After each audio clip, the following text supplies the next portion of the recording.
Hello students, मैं Deepika Sarvraj from Pandit Jawaharlal Nehru कला एवं विज्ञान स्नातकोत्तर महाविद्यालय बेमेतरा में अतिथि सहायक प्राध्यापक वाणिज्य विभाग में पदस्थ हूँ। आज का हमारा टॉपिक है अंतर्राष्ट्रीय विपणन माध्यमों के प्रकार, types of international channel of distribution. भाई इसका मीनिंग हमने देख लिया है, ऑब्जेक्टिव देख लिए हैं, इम्पोर्टेंस देख लिए हैं। अब हम इसके टाइप्स देखेंगे। बेसिकली जो चैनल है वो दो टाइप्स के होते हैं, डायरेक्ट और इनडायरेक्ट। डायरेक्ट को हिंदी में कहते हैं प्रत्यक्ष और इनडायरेक्ट को अप्रत्यक्ष। भाई फर्म के ऊपर डिपेंड करता है कि वो कौन से माध्यम से प्रोडक्ट बेचना चाहता है। चाहे तो वो डायरेक्ट मेथड भी यूज़ कर सकता है और इनडायरेक्ट भी। तो चलिए देखते हैं डायरेक्ट मेथड में कौन कौन से टाइप्स आते हैं। डायरेक्ट मेथड में होता है कमीशन एजेंट या दलाल, निर्माताओं के निर्यात एजेंट अथवा विक्रय प्रतिनिधि, निर्यात प्रबंधन कंपनी, विदेशों में स्थित क्रय एजेंट या फिर कमीशन गृह। और इनडायरेक्ट का मतलब आप किसी मीडिएटर के थ्रू या किसी और के थ्रू आप अपना प्रोडक्ट इनडायरेक्टली कस्टमर तक पहुंचाएंगे। उसमें आते हैं व्यापारी आयातक या आयतगृह, वितरक, थोक व्यापारी, फुटकर व्यापारी, विदेशों में शाखाएं खोलना, फ्रेंचाइजी व संयुक्त उपक्रम, सरकारों को विक्रय या फिर औद्योगिक क्रेता। तो चलिए सबसे पहले हम जानते हैं इनडायरेक्ट चैनल क्या होता है। भाई इनडायरेक्ट यानी प्रत्यक्ष विपणन माध्यम का अर्थ क्या है? विदेश में अपने माल सीधे मध्यस्थों या अंतिम उपभोक्ता तक पहुंचाना या बेचना प्रत्यक्ष कहलाता है। यानी आप खुद प्रेजेंट होके अपने प्रोडक्ट को डायरेक्टली कंज्यूमर को या फिर किसी मिडिल मैन को या सेल्स पर्सन को प्रोवाइड कर रहे हैं। आपको उन तक पहुंचाने के लिए भी किसी और मीडिएटर की ज़रूरत नहीं होती। वो है डायरेक्ट विपणन, डायरेक्ट मीडियम है या डायरेक्ट चैनल कह सकते हैं। प्रत्यक्ष निर्यात में अंतर्राष्ट्रीय विक्रय गतिविधियों को पूरा करने का काम निर्माता या निर्यातक स्वयं करता है। निर्यातक माल का निर्यात करने के लिए एक अलग विभाग की स्थापना भी कर सकता है। यानी जो निर्माता है वो एक निर्यातक कंपनी भी अलग से अपना बनाकर अपने प्रोडक्ट को भेज सकते हैं। प्रत्यक्ष निर्यात की दशा में निर्माता विदेशी ग्राहकों को प्रत्यक्ष विक्रय करता है। वे ग्राहक माल का स्वयं प्रयोग कर लेते हैं या फिर उसे अपने नाम से आगे बेच देते हैं। मतलब जो ग्राहक है या तो वो खुद उसको यूज़ करेगा या उसको आगे और फॉरवर्ड कर देता है, बेच देता है। आगे विक्रय करने वाले ग्राहक में होते हैं वितरक, व्यापारिक, आयातक व सरकारी एजेंसियां, ये सब शामिल होती हैं। तब इसके जो माध्यम हैं उसको जानते हैं, जिसमें पहला है कमीशन एजेंट और ब्रोकर। एजेंट हम जानते हैं मतलब वो आपके लिए कस्टमर ढूंढ के लाएगा, या वो कहाँ रहता है, विदेशी बाज़ार में रहता है। वो अपने नाम से ना आपके नाम से वो काम करेगा। वे अपने नाम से व्यवहार नहीं करता है, मतलब वो आपका एजेंट है, आपके लिए वो काम करेगा, आपको का प्रोडक्ट का विदेश में ग्राहक तक पहुंचाता है। निर्यातक का एजेंट के रूप में प्रतिनिधित्व है, यानी उसका क्या है, वो रिप्रेजेंटेटिव है। वे ग्राहक व निर्यातक को जोड़ने वाला कड़ी का काम करता है। जो भी एजेंट है आपके और ग्राहक के बीच, यानी निर्यातक और ग्राहक के बीच एक तरह से जोड़ने का काम करता है, उन दोनों को मिलाता है। कमीशन एजेंट या दलाल प्राय कृषि या खाद्य उत्पाद के व्यवहार करते हैं। विदेशी एजेंट या दलाल एक मुश्त या फिर प्रति व्यवहार के आधार पर दलाली लेते हैं। अब भाई जो कमीशन एजेंट है वो कहीं ना कहीं कमीशन लेता है, आपसे भी लेगा क्योंकि वो आपके लिए ग्राहक ढूंढ के ला रहा है, निर्माता से भी और एक ग्राहक से भी लेगा, क्योंकि वो उसको सामान प्रोवाइड करा रहा है। तो जो दलाली है वो उसके लिए एक तरह से उसके आय का साधन बनती है।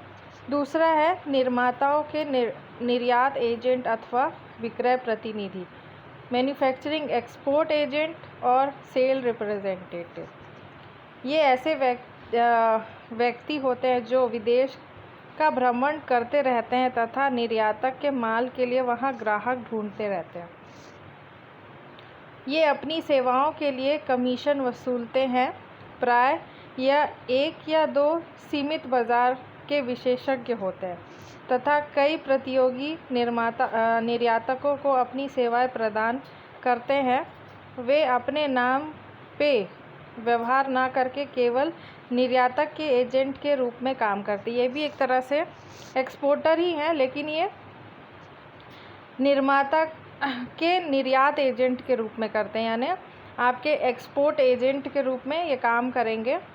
आपके उस प्रोडक्ट को रिप्रेजेंट करते हैं। ये भी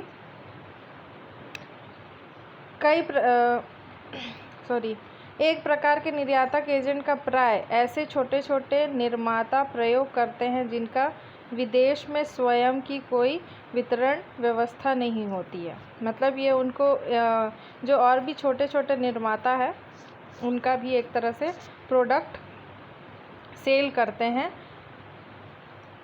नहीं वे उसका व्यय सहन नहीं कर पाते। निर्यात एजेंट विक्रय पश्चात सेवा या समस्त सुविधाएं प्रदान नहीं करते हैं, ना ही ग्राहकों की शिकायत का निवारण करते हैं। यह निर्यातक को स्वयं करना होता है। एक तरह से आप का सिर्फ सामान ले जाने का काम करेंगे, या आप कह सकते हैं सिर्फ एक्सपोर्ट एजेंट है आपके सामान को पहुंचाने का।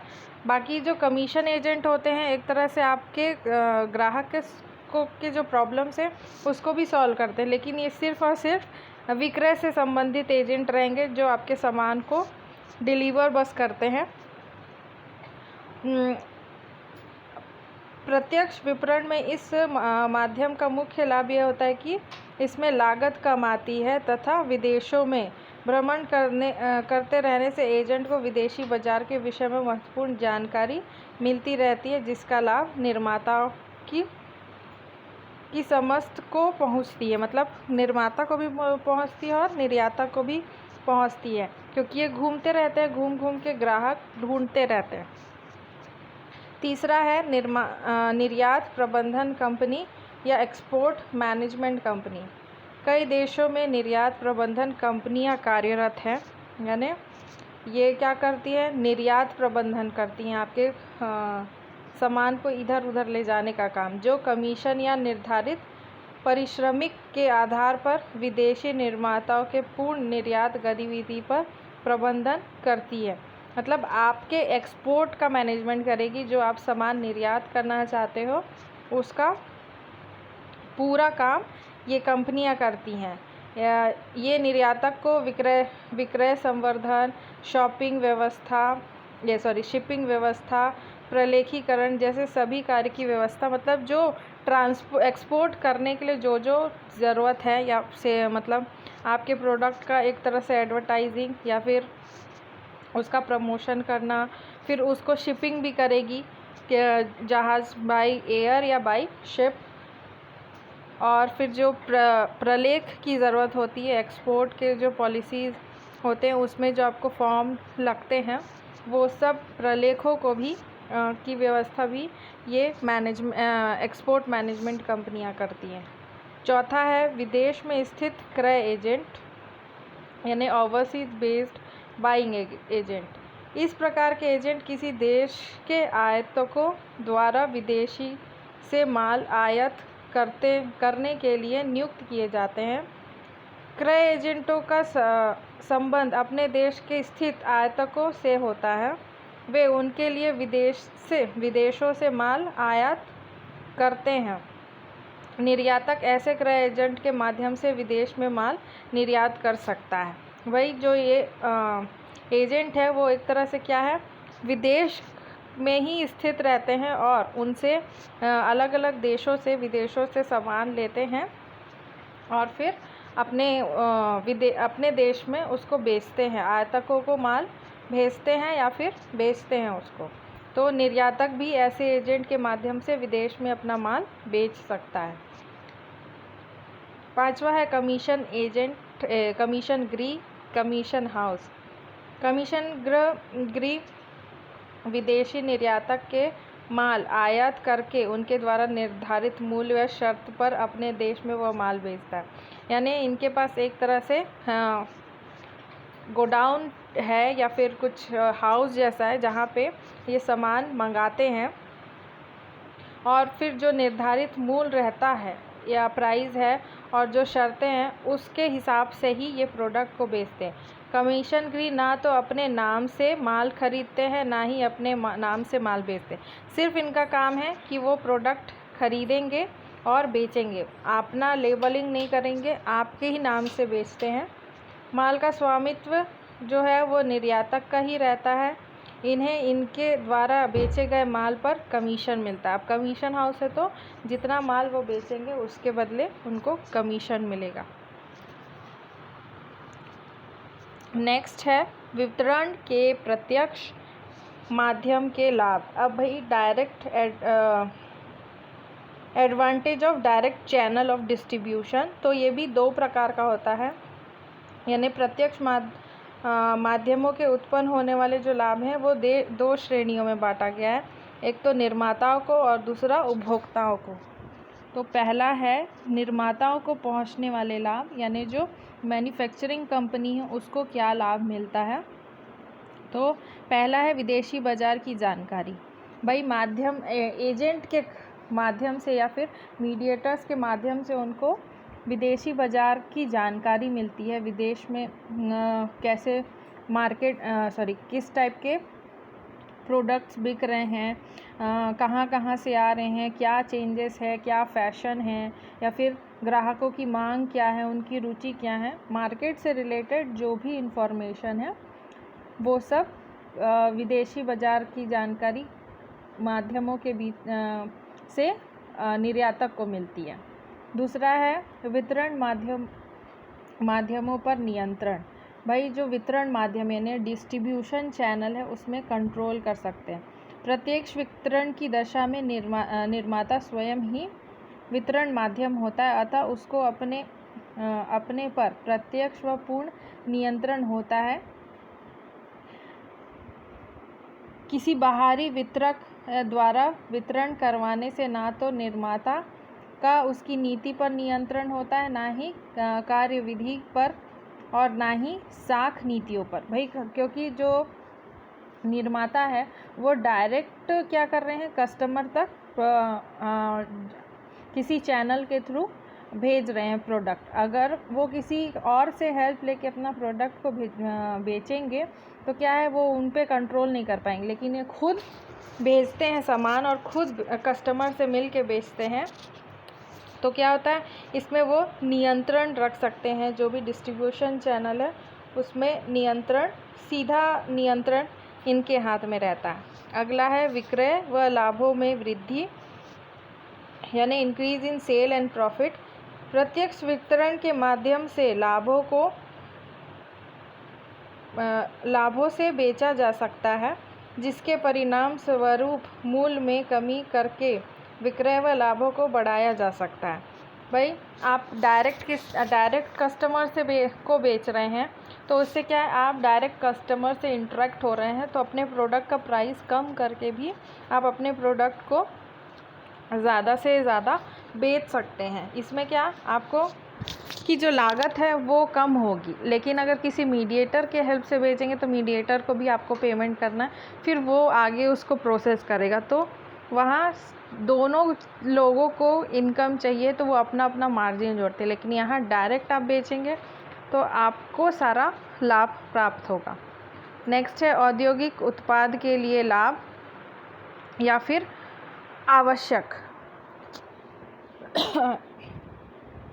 Necessary for industrial product. भाई जो टेक्निकल व औद्योगिक उत्पादों के लिए प्रत्यक्ष वितरण करना एक प्रकार से अनिवार्य हो जाता है, क्योंकि जो बड़े बड़े मशीन हैं या फिर कोई भी टेक्नोलॉजी से रिलेटेड जो सामान है उसको आप डायरेक्ट बेचेंगे तो ज़्यादा अच्छा। आप क्योंकि आप मैन्युफैक्चर कर रहे हैं तो आप उस प्रोडक्ट के बारे में उसकी तकनीक के बारे में, उसके विषय में ज़्यादा अच्छे से बता सकते हैं और बाद में वो विक्रय पश्चात सेवा भी प्रदान कर सकते हैं। लेकिन आप इस किसी और के थ्रू बेचेंगे या फिर इनडायरेक्ट मोड में बेचेंगे तो आप डायरेक्ट कस्टमर्स की हेल्प नहीं कर सकते। आपको किसकी हेल्प लेना पड़ेगा? अपने मीडिएटर्स की हेल्प लेने पड़ेगा ताकि वो उनको लाभ या फिर जो भी उनकी प्रॉब्लम्स है उसको सॉल्व कर सकें। नेक्स्ट है विदेशी बाज़ार में प्रतिष्ठा, रेपुटेशन इन फॉरेन मार्केट्स। यदि किसी निर्माता का उत्पाद अच्छा है तथा वह मरम्मत या विक्रय पश्चात सेवा कुशलतापूर्वक ढंग से प्रदान करता है तो उसकी विदेशी बाज़ार में प्रतिष्ठा बढ़ती है। अप्रत्यक्ष वितरण व्यवस्था में निर्माता नेपथ्य में चला जाता है तथा सारा श्रेय वितरक को पहुंचता है। भाई इनडायरेक्ट में आप बेचेंगे तो जिसके द्वारा प्रोडक्ट लिया जाता है उसको ज़्यादा प्रतिष्ठा मिलेगी या फिर रेपुटेशन उनका बढ़ेगा, क्योंकि प्रोडक्ट वो आपको प्रोवाइड कर रहे हैं, कस्टमर तक वो पहुंचा रहे हैं। लेकिन अगर डायरेक्टली निर्यातक प्रोडक्ट कंज्यूमर को देगा तो किसका प्रोडक्ट है आप जानते हैं और जो भी आपको लाभ होगा उससे क्या है, आप उसको रेपुटेड मानोगे, उसकी रिस्पेक्ट करोगे कि आपने हमको इतना अच्छा प्रोडक्ट प्रदान किया है। नेक्स्ट है मूल का नियंत्रण, कंट्रोल इन प्राइस। प्रत्यक्ष वितरण में निर्माता विदेशी बाज़ार में उत्पादों का मूल नियंत्रण स्वयं कर सकता है। अप्रत्यक्ष वितरण की दशा में उसे इस विषय में दलालों, एजेंट, वितरक, कमीशन, ग्राहकों आदि पर निर्भर होना पड़ता है। भाई आप डायरेक्ट बेचेंगे तो आप अपने हिसाब से प्राइस लगा सकते हैं, लेकिन इनडायरेक्ट भेज रहे हैं तो आपके बाद और भी चैनल हैं, उनको भी प्रॉफिट अर्न करना है तो आपको उनके अकॉर्डिंग प्राइस का चुनाव करना पड़ेगा। अब देखते हैं उपभोक्ता को पहुंचने वाले लाभ। तो उसमें पहला असली माल मिलना। आप डायरेक्ट किसी को भेजेंगे तो आपको अपने प्रोडक्ट की क्वालिटी मालूम है, आप सही क्वालिटी कंज्यूमर तक पहुंचा सकते हैं। लेकिन आप इनडायरेक्टली भेज रहे हैं, वो भी इंटरनेशनल मार्केट में, विदेश में भेज रहे हैं माल, तो बीच में क्या हो रहा है, उस प्रोडक्ट में क्या चेंजेस हो रहे हैं आप वो चेक नहीं कर सकते हो। डायरेक्टली आप हैंड ओवर करोगे या डायरेक्टली आप सेल करोगे तो आप एक स्वच्छ माल या असली माल लोगों को अपने ग्राहकों को प्रोवाइड कराएंगे। लेकिन जो इनडायरेक्ट मोड होता है उसमें अलग अलग और चैनल्स होते हैं, उस चैनल के थ्रू आप बेचेंगे। कौन उस प्रोडक्ट में क्या मिला रहा है या कुछ चेंज कर रहा है वो आपको नहीं मालूम। तो इसलिए डायरेक्ट मोड में जो प्रोडक्ट है वो भी असली मिलता है लोगों को, आपके कस्टमर को। दूसरा है श्रेष्ठ सेवा की निश्चितता, गेट गुड सर्विस। प्रत्यक्ष वितरण व्यवस्था में ग्राहकों की शिकायत का प्रभावपूर्ण या यथाशीघ्र से निवारण होता है तथा उन्हें श्रेष्ठ मरम्मत व विक्रय पश्चात सेवा प्रदान की जाती है। भाई आपको डायरेक्टली कस्टमर अपनी प्रॉब्लम्स बता रहा है, अपनी शिकायत बता रहा है, तो आप खुद जाकर उस प्रॉब्लम को या फिर उनको सर्विस प्रोवाइड कर सकते हो। लेकिन इनडायरेक्ट मोड में अगर आप करोगे तो आपके थ्रू उन्होंने सामान नहीं लिया है। किसके थ्रू लिए हैं? मीडिएटर्स के थ्रू उन्होंने सामान लिया है, तो मीडिएटर्स को वो प्रॉब्लम्स बताएंगे तो सॉल्यूशन भी मीडिएटर्स से ही लिया जाएगा। आखिरी है कम मूल्य पर माल उपलब्ध कराना। अब भाई उपभोक्ता को क्या है, कम प्राइस में भी सामान बेच सकते हैं। दलाल, एजेंट, कमीशन या फिर गृह जैसे बिचौलियों के जो लाभ हैं उससे आप बच जाते हैं, क्योंकि आप डायरेक्टली क्या है माल किसको दे रहे हैं? ग्राहक को। यानी निर्माता ने जो भी उत्पाद बनाया है, जो भी मूल्य निर्धारण किया, उस मूल्य पे किसको दे रहा है? ग्राहक को सीधा दे रहा है। तो उनको हो सकता है उस कम मूल्य में भी माल उपलब्ध हो रहा है, लेकिन अगर बिचौलियों की मदद से आप अपना सामान बेचेंगे तो वो अपना मुनाफा उसमें ऐड करके ग्राहकों तक प्रोडक्ट पहुंचाते हैं, जिससे प्रोडक्ट का प्राइस बढ़ भी सकता है। तो thank you, be safe, be healthy and last, sorry for the mistakes.